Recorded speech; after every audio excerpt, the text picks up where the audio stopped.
বৈকুণ্ঠনো কাক কয়? স্বৰ্গ আৰু নৰক ক'ত আছে? ত্যাগী লোকৰ প্ৰকাৰ কি কি? ত্যাগ কাক কয়? জয় কৃষ্ণগুৰু।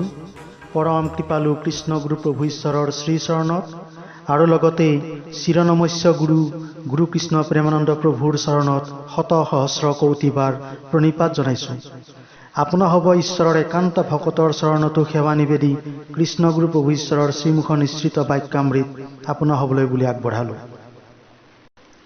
আজিৰ এই ভিডিঅ'টিৰ জৰিয়তে বৈকুণ্ঠ মানে কি, স্বৰ্গ আৰু নৰক কাক বোলে, ত্যাগ আৰু ত্যাগী লোকৰ বিষয়ে আলোচনা কৰিম।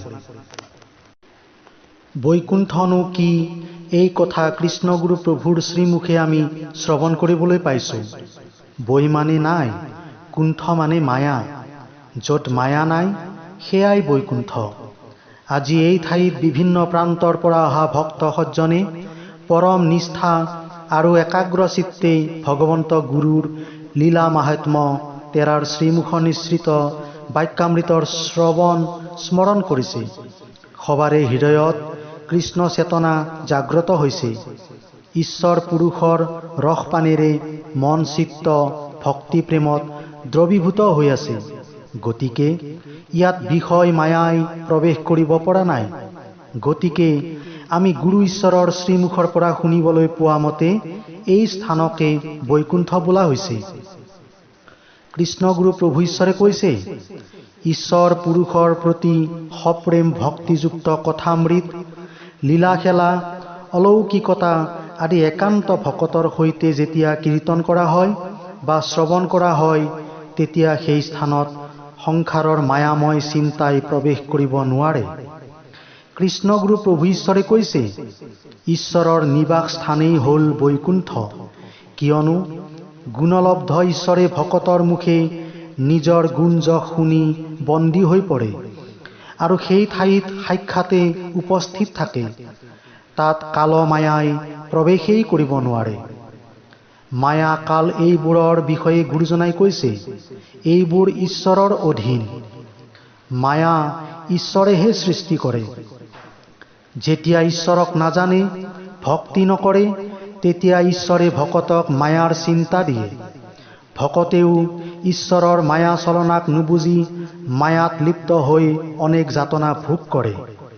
এই মায়াও ঈশ্বৰে ভক্তিহীনজনক মায়াৰূপে ধৰা দিয়ে, কাৰণ মায়া হ'ল ঈশ্বৰৰ বিভূতি। ভগৱন্ত গুৰুজনাই কৈছে, বৈকুণ্ঠত সদায় ঈশ্বৰ পুৰুষৰ যশ গুণ গোৱা হয়। ভক্তসকলে ঈশ্বৰৰ চৰণ চিন্তি ঈশ্বৰৰ নাম লৈ ঈশ্বৰকে স্তুতি কৰি থাকে। সেই ঠাইত ভক্তি প্ৰেমাশ্ৰুৰে মহাপ্ৰেমৰ ঢল বৈ যায়। ইয়াত মায়াময় চিন্তা যেনে মোৰ ল'ৰা ছোৱালীয়ে বা কি খাইছে, কি পিন্ধিছে, টকা কেনেকৈ আৰ্জিম, কেনেকৈ খাম আদি চিন্তাই প্ৰৱেশ কৰিব নোৱাৰে।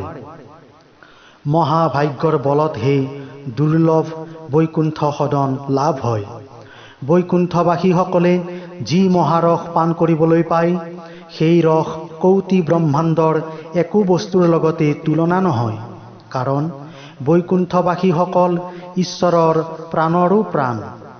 বৈকুণ্ঠৰ বিষয়ে কৃষ্ণগুৰু প্ৰভু ঈশ্বৰে ভক্তসকলক ব্যক্ত কৰি থাকোঁতে শৰণ কক্ষত উপস্থিত এজন ভকতে প্ৰেমাশ্ৰু বোৱাই কৰজোৰে কৈছিল, প্ৰভু ঈশ্বৰ, বৈকুণ্ঠ বুলি বেলেগ নাই।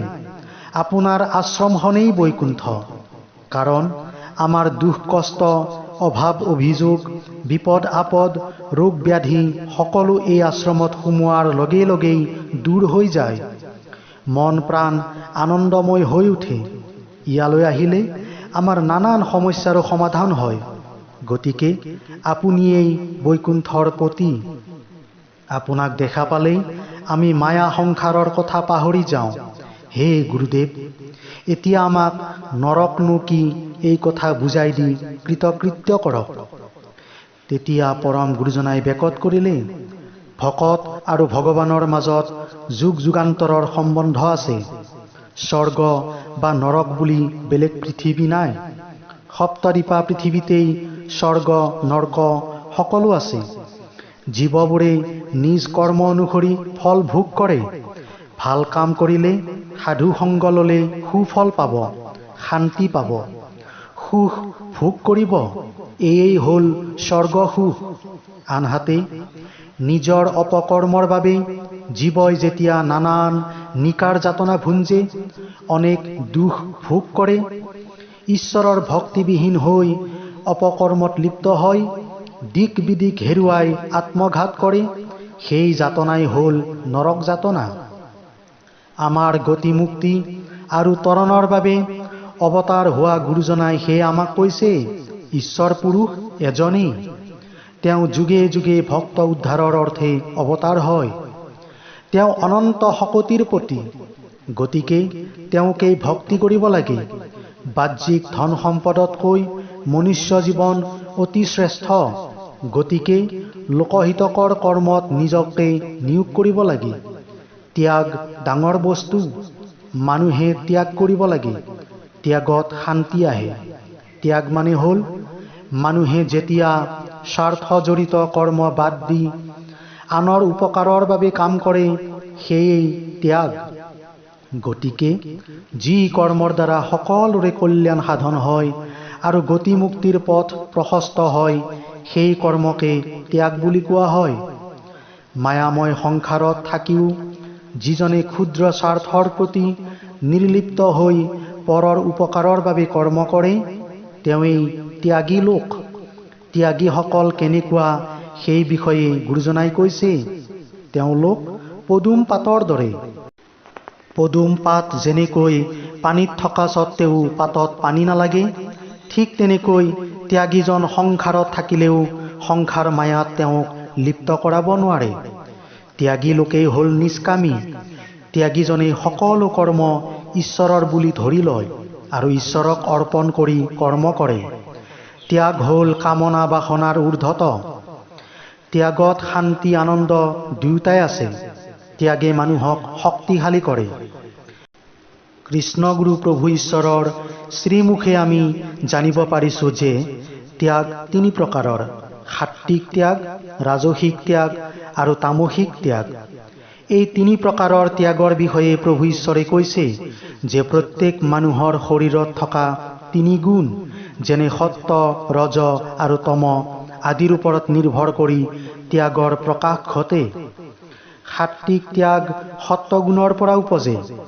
গুৰুজনাই কৈছে, সাত্ত্বিক ত্যাগ হ'ল নিষ্কাম কৰ্ম। সাত্ত্বিক ত্যাগীয়ে ফলাফল আশা নকৰি নিজকে ঈশ্বৰৰ অনুগত বুলি ভাবি কৃষ্ণাৰ্পণ কৰ্ম কৰে। তেওঁলোকৰ ভক্তি শ্ৰদ্ধাযুক্ত কৰ্মৰ দ্বাৰা জীৱ জগতৰ কল্যাণ সাধন হয়। তেওঁলোকে গোটেই জগতখনকে অৰ্থাৎ সকলো প্ৰাণীকে ঈশ্বৰ বুদ্ধি কৰি কৰ্ম কৰে। সত্ত্বগুণীসকলৰ কৰ্মত অহংকাৰ নাথাকে, দাস্য ভাৱহে থাকে। তেওঁলোকে এই ভাৱ পোষণ কৰে যে পৃথিৱীখনেই মোৰ, গতিকে মই মোৰ পৃথিৱীখনৰ বাবে কাম কৰিবই লাগিব। পৃথিৱীখন নিজৰ বুলি ভবাৰ লগে লগে প্ৰেম ভাৱ, নিষ্কাম ভাৱ আহি দেখা দিয়ে। ভোগ বাসনাৰ প্ৰতি সত্ত্বগুণীসকল লিপ্সানাবিহীন হয়। তেওঁলোক হ'ল ঈশ্বৰৰ প্ৰকৃত ভক্ত। ঈশ্বৰে তেওঁলোকৰ লগতে থাকি ৰক্ষা কৰি ফুৰে। কৃষ্ণগুৰু প্ৰভু ঈশ্বৰে সাত্ত্বিক ত্যাগীসকলৰ উপমা দি কৈছে যে সাত্ত্বিক ত্যাগী লোকে কুঁৱাৰ নিচিনা।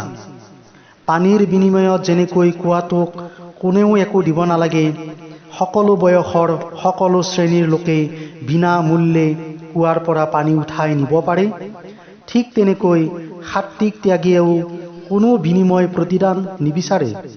তেওঁলোকে সমাজৰ সকলোৰে প্ৰতি সমদৃষ্টিসম্পন্ন।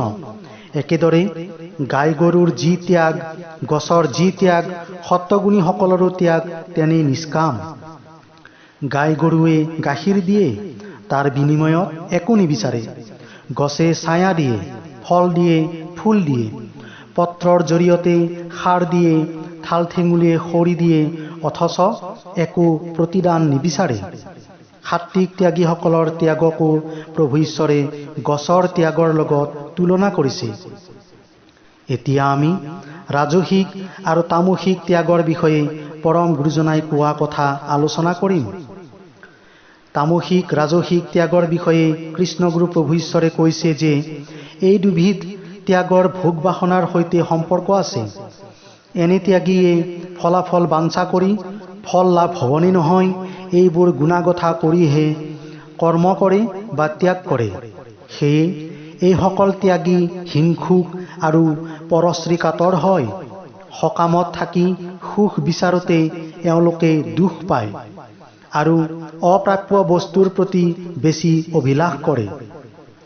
পৰম গুৰুজনাই আৰু কৈছে, যিজন লোক মায়া মোহগ্ৰস্ত, যিয়ে বিষয় বাসনাত পৰি দৈনন্দিন কৰ্ম কৰে, চঞ্চল মনৰ বশৱৰ্তী হৈ কৰ্ম কৰে, তেওঁৱেই তামসিক ত্যাগী। এনে লোকক মনে পৰিচালনা কৰে। তামসিক ত্যাগীসকল নিদ্ৰালস্য।